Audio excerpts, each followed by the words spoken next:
Welcome, dear traders. Wall Street reopened with a drop after the long weekend. So, the losing streak that began in late August continued in September.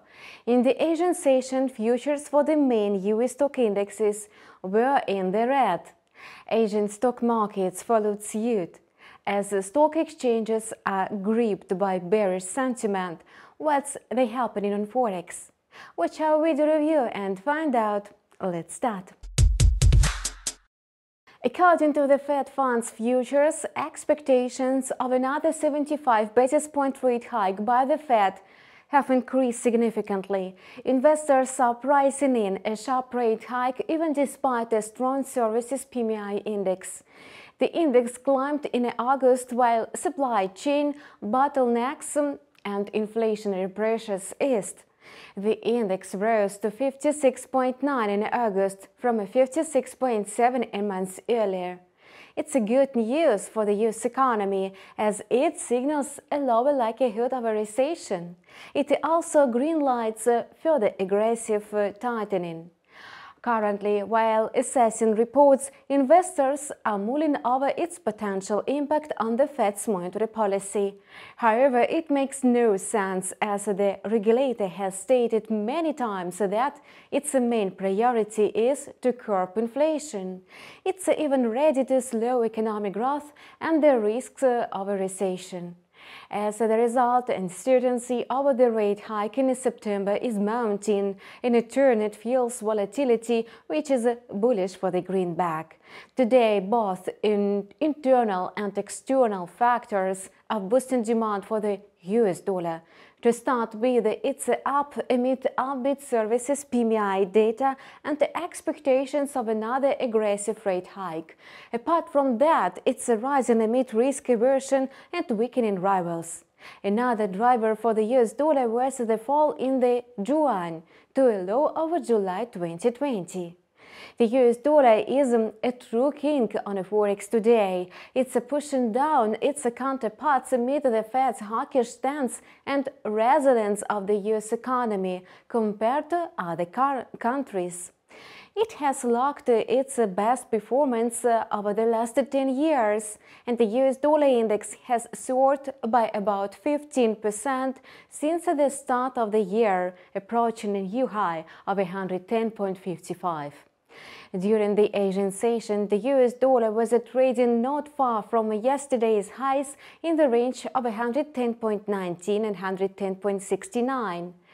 Analysts note that from today's high of 110.34 and at least until the end of the year, the US dollar will continue to grow across the board. The dollar-yen pair also surged to a new 24 high. It's now moving up. The yen has lost a fifth of its value since the start of the year. Any significant rebound should be considered a buying opportunity.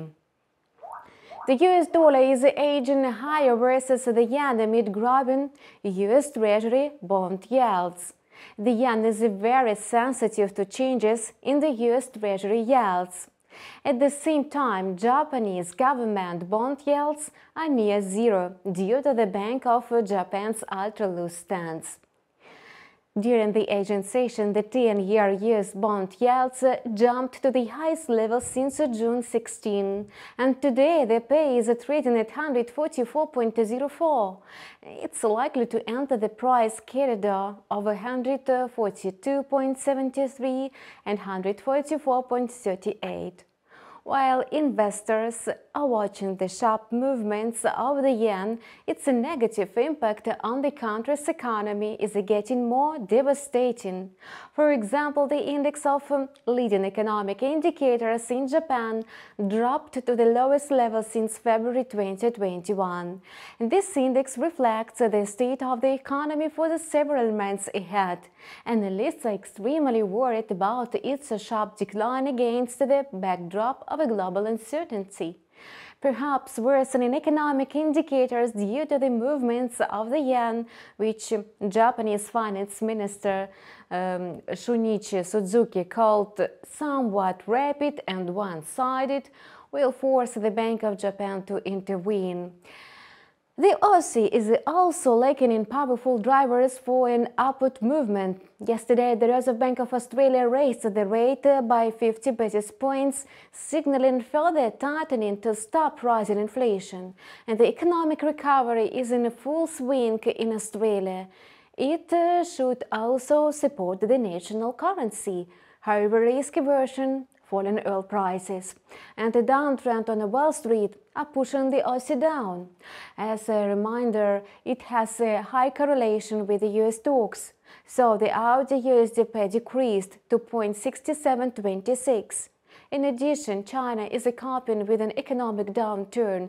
Demand for commodities is moving down as the large Chinese cities have introduced new COVID lockdowns. However, the main reason for a downward movement is a strong rally of the greenback. For this reason, the pair is moving in a bearish channel of 0.6700 and 0.6741.